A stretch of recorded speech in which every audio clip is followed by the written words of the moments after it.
Good evening. I'm Dan Jennings, and this is your Blue Wave Report for January 9th, 2019. Shortly, the President will address the nation to try to convince Americans that our border is not secure and that we need a wall to secure it. Trump will likely use innuendo, exaggerations, and outright lies. Most Americans agree that we need border security, but we do not want a wall. The reasons cited are that the wall is immoral and will not accomplish effective border security for the price. Trump will likely blame the Democrats for the shutdown, even though he told Senator Schumer and Leader Pelosi on December 11th that he would shut the government down and would take responsibility for it. Stephen Miller, who writes Trump's immigration speeches, has argued that wages for low-skilled workers have declined among blue-collar jobs because of the influx of immigrant labor. Economists continue to disagree over whether this is in fact true. A Princeton economist found this assertion false, and the National Academies of Sciences, Engineering, and Medicine found little evidence that it impacts employment. Employers make investments when they have a supply and demand, as well as a supply of labor, and immigrants are often used as imperfect substitutes for native-born workers in the U.S. labor markets because of language barriers and their fear of deportation. They take jobs where they are exploited but protected, and where there are shortages in labor, like picking crops, mowing lawns, working in restaurants, and caring for the sick and the elderly.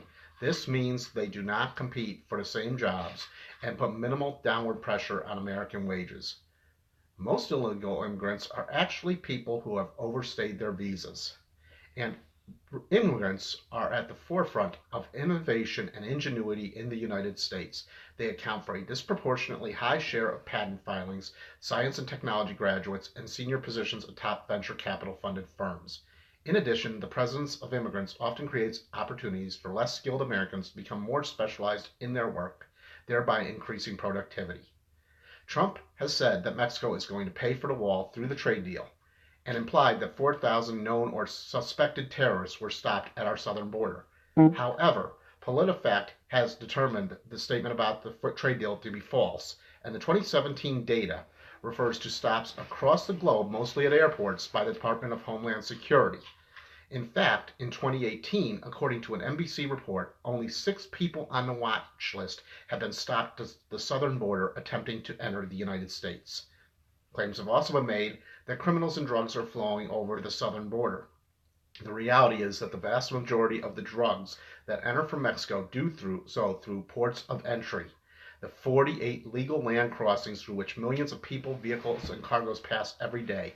Heroin seizures almost predominantly are through the ports of entry and are either carried in a concealed part of a vehicle or carried by an individual. And add to the fact almost 80% of illegal opioids, such as fentanyl, are smuggled here from China via sea and air. We are likely not going to hear that the current administration repealed an Obama policy that had a near 100% success rate of court asylum hearings and maintained deportation rates. Nor are you going to hear about the reductions of immigration at the U.S. southern border over the last 5-year period.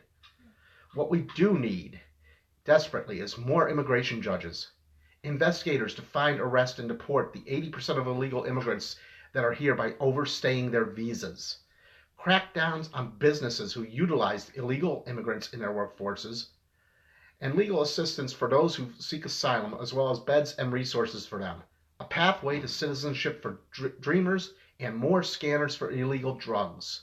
What we do not need is people kicking over water jugs left in the desert to sustain the life of desperate people who do attempt illegal entry through non-ports of entry, family separations, and children being placed in cages. If this administration was truly concerned about American lives, then instead of building a wall, perhaps we should be enacting common sense gun reform, addressing the opioid epidemic, providing universal health care, lowering prescription costs, paying teachers, and raising the minimum wage to a livable one. But this is not about American lives. It is about appealing to xenophobia as in 1930s Germany. And instead, 800,000 workers are left unpaid, services are curtailed, airports are less safe, and there is an ongoing threat of a constitutional crisis. For the Blue Wave Report, I'm Dan Jennings, reminding you as always, don't just comment, act. Have a good night, everybody.